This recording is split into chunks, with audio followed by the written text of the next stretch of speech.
몸을 지키는 건강한 습관, TV홈닥터 더 나은 클리닉. 오늘도 여러분의 건강을 책임질 MC 소영이가 돌아왔습니다. 뿌잉뿌잉.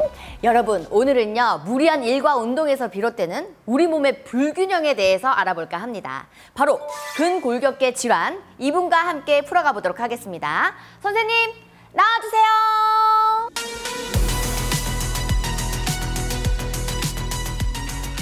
어디 계시지? 선생님!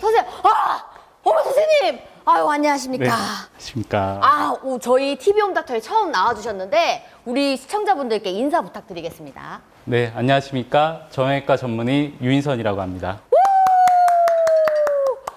선생님, 오늘 알아볼 주제 근골격계라고 하셨잖아요. 네네. 오늘 처음 나오셨으니까 바로 근골격계 사행시로 시작해보도록 하겠습니다. 자, 선생님, 유인선 선생님, 첫 번째 근육, 오, 근육. 골격, 골격. 오. 격하게, 계속 운동하시면 안 됩니다. 휴식을 주셔야 돼요. 이야. 와, 다 박수 주세요. 이거 정말 제가 이제 약간 급작스럽게 이렇게 요청을 했는데 이렇게 또 재미있으면서도 위트 있게 또 사행시를 해주셨습니다. 이 힘은 다 어디서 비롯돼서 나오시는 거죠? 이런 멘트는? 항상 환자를 생각하는 마음에서. 이야, 역시 선생님. 왜 이제 나와주셨습니까? 네. 얼마나 기다렸는데요. 그러면 오늘 근골격계, 이거는 어떤 이야기일까요? 네, 오늘 다뤄볼 주제는 근골격계 중에서 특히 하지. 하지는 우리 몸을 지탱하는 중요한 부위입니다. 그래서 오늘 근골격계의 질환, 엉덩이부터 발바닥까지 모든 것을 알아보시겠습니다. 네, 엉덩이부터 발바닥까지 모든 이제 통증을 알아볼 수 있는 그런 시간이잖아요. 네. 그렇다면 제가 궁금한 게 있습니다. 이렇게 근골격계로 오시는 분들은 진료실에 주로 어디가 아파서 찾아오시는 건가요? 일단 가장 먼저 척추부터 허리부터 다리를 연결하는 네. 중요한 고관절이 있습니다. 예. 고관절 많이들 오해하시는 게 네. 고관절은 앞쪽에 있거든요. 예. 그래서 고관절에 이상이 있어서 질환이 있으시면은 보통 사타구니 통증을 호소를 하십니다. 네네네. 그래서 고관절통으로 오시는 분들이 계시고요. 네. 반면에 또 뒤쪽 엉덩이, 뒤쪽, 옆쪽, 후측면을 아파하시는 분들이 있거든요. 네네네. 그런 분들은 대부분 뼈의 문제가 아니라 뒤쪽에 근육군들의 염증 반응이라든지 손상에 의해서 오시는 겁니다. 그게 이제 아프다고 해서 뼈가 아픈 게 아니라 그 속의 근육들이 아플 수도 있는 그렇죠. 거군요. 그래서 앞쪽은 뼈, 뒤쪽은 근육입니다. 근육. 이게 또 확실히 이게 쉽게 또 이게 바로 알아볼 수가 있을 것 같은데 이렇게 들으니까 네. 고관절과 둔부 통증을 나타나는 질환은 혹시 어떤 게 될까요? 먼저 앞쪽에 사타구니 통증을 유발하는 고관절 질환 대표적인 두 가지는요. 첫 번째는 고관절 대퇴골두 무혈성 괴사입니다. 야, 단어부터가 그렇죠. 진짜 어렵네. 대퇴부, 대퇴골두 대퇴골두, 무혈성 괴사. 무혈성, 예, 무혈성 다 뭐죠? 괴사. 괴사. 네, 그렇죠. 야, 대퇴부 무혈성 괴사. 또 틀렸네. 거기에 또 뭐가 있니? 그리고 대퇴골두, 괴사. 무혈성 괴사입니다. 고관절, 앞쪽에 있는 고관절의 질환은 대퇴골두 무혈성 괴사, 그리고 고관절의 퇴행성 관절염으로 인해서 올 수가 있습니다. 먼저 대퇴골두의 무혈성 괴사는 대퇴경부에서 대퇴골두로 가는 혈관에 혈액순환에 장애가 발생을 해서 대퇴골두가 괴사가 되는 겁니다. 쉽게 얘기하면 뼈가 썩는 거예요. 마치 고목나무에 비유를 하는데 고목이 줄기가 썩어가지고 순식간에 무너지듯이 네. 대퇴골두도 뼈가 괴사가 되면은 주저앉아서 극심한 통증을 유발할 수가 있습니다. 그럴 때는 인공관절 전치환술과 같은 수술적인 치료가 필요할 수가 있고요. 세 가지의 원인에 의해서 많이 발병을 합니다. 하나는 3분의 1은 고농도 스테로이드의 집중 치료에 의해서. 그 스테로이드라 함은 약간 아프지 않게 항암제란다. 그렇죠. 뇌종양과 같은 네. 항암 치료를 받으신 분들이라든지 그렇군요. 어떤 이유로도 그 장기간의 스테로이드 치료를 받으신 분들께서 네. 자주 호발이 되고요. 아, 그래서 스테로이드제는 네. 뭐 한 달 이상 사용을 뭐 조금 조심하십시오. 이런 문구들이 좀 많이 적혀 그렇죠. 있긴 고관절을 하더라고요. 위해서도 네. 장기간의 스테로이드 치료는 피해야 되지만 대부분 어쩔 수 없는 경우들이 많죠.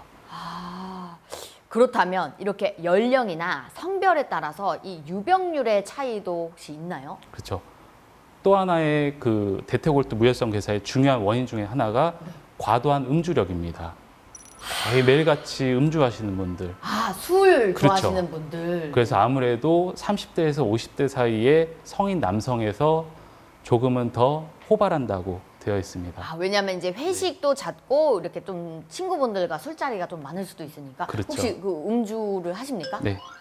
주 아, 1회. 네, 주 1회요. 네. 1회 정도는 좀 괜찮지 않습니까? 네, 그 정도는 괜찮습니다. 대부분 예. 이런 음주 때문에 발생하는 대퇴골두 무혈성 괴사라 함은 네. 거의 매일같이 소주 한두 병 이상을 장기간 아, 장기간 드신 복용하시면 분들이 네. 대부분 아, 발병률이 조금 더 높겠네요. 그럼요. 네. 주 1회 드신다고 하셨는데 네네. 이 자리에 지금 네네. 와이프분이 나오시는데 한번 확인을 한번 해봐도 될까요?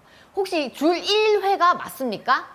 아, 다행히 아, 네. 확실히 맞다고. 아, 그렇기 때문에 이제 선생님께서 이제 뭔가 자세나 이런 골격근에 조금 더 건강하신 것 같습니다. 그럼 세 번째는 또 어떤 게 있을까요? 나머지 3분의 1은 네. 특별한 이유 없이 이유를 알 수 없이 찾아옵니다. 이게 제일 무서운 거 그렇죠. 아닙니까? 그래서 무섭죠. 이야, 네. 자세도 아니고 그냥 이유도 모르겠는데 이런 게 발병하면 더 무섭긴 하겠네요. 그렇죠. 그래서 환자분들도 가장 염려하시고 저희 의사들도 가장 염려하는 질환이 고관절 무혈성 대퇴골두 괴사입니다. 그렇다면 요 그림은 어떤 걸까요? 네, 반면에 또 네. 둔부 쪽, 물론 아까 말씀드린 대로 엉덩이 근육 쪽의 염증 질환이라든지 네. 근육인대 힘줄의 손상에 의해서도 엉덩이 통증이 발생을 할 수가 있지만은 또 상당 부분은 허리 협착증이라든지 디스크 추간판 탈출증에 의해서 연관통 방사통에 의해서 네. 엉덩이 통증이 저리고 당기는 양상으로 발생할 수가 있습니다. 대부분 앉았다 일어날 때, 누웠다 일어날 때, 아니면 오래 걸으면은 쉬었다 걸으셔야 되는 신경성 파행 증상을 호소하시는 경우가 대부분입니다. 거의 일상적인 자세에서 오는 그런. 그렇죠. 오래 앉아 있는 좌식 습관, 네. 아니면은 무거운 물건 힘쓰는 일 운동을 심하게 하시면은 허리 고관절에 무리가 돼서 이런 질환들이 더 쉽게 호발할 수가 있는 거죠. 조금 더 신경을 써야 하는 부분이겠네요. 그러면. 그렇죠. 그렇다면 이 말씀해주신 질환을 정확하게 진단하기 위해서는 또 필요한 과정이 있지 않겠습니까?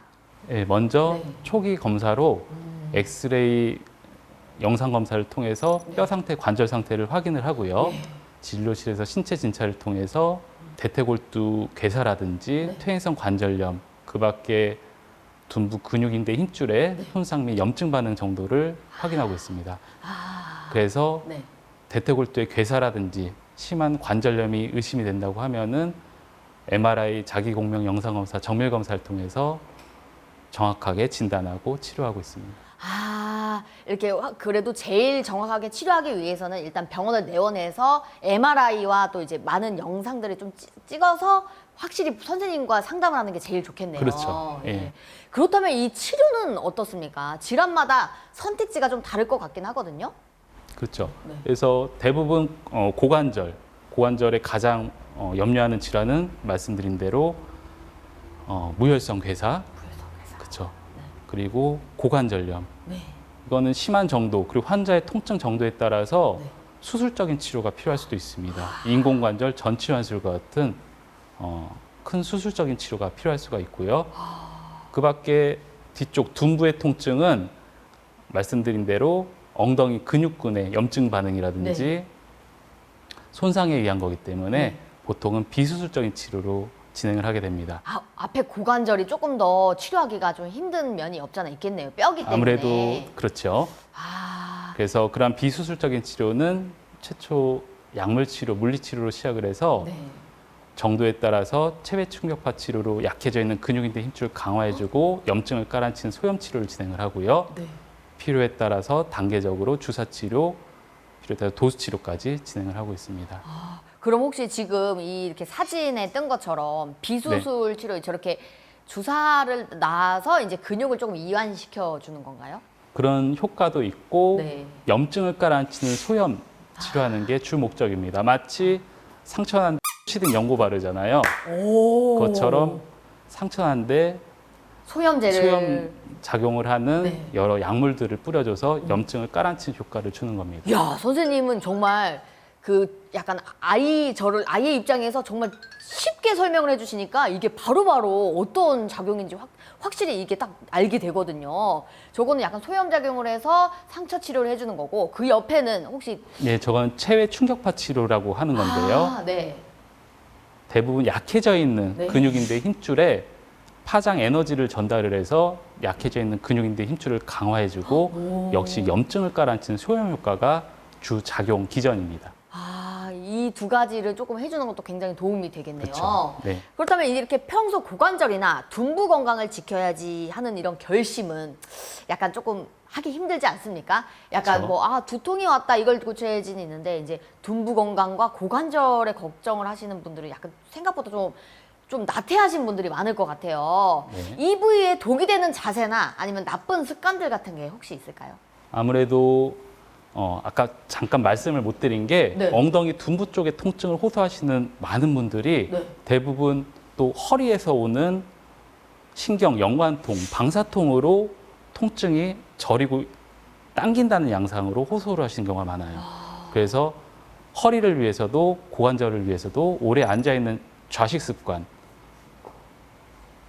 오래 앉아있을 수밖에 없다고 하시면은 네. 바른 자세로 20분에 한 번씩은 일어나서 기지개 스트레칭 하시고 그리고 무거운 물건 힘쓰는 일이나 운동은 허리에 고관절에 2배 내지 3배 체중이 실립니다. 네.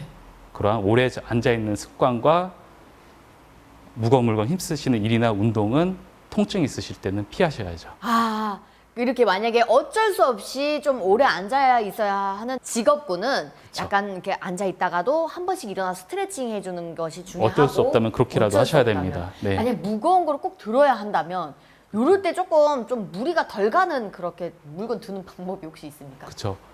우리 무릎 앉아 자세로 한쪽 무릎을 굽히고 무릎 앉아 그쵸? 자세가 뭡니까? 이렇게 혹시 군대 용어 아닙니까?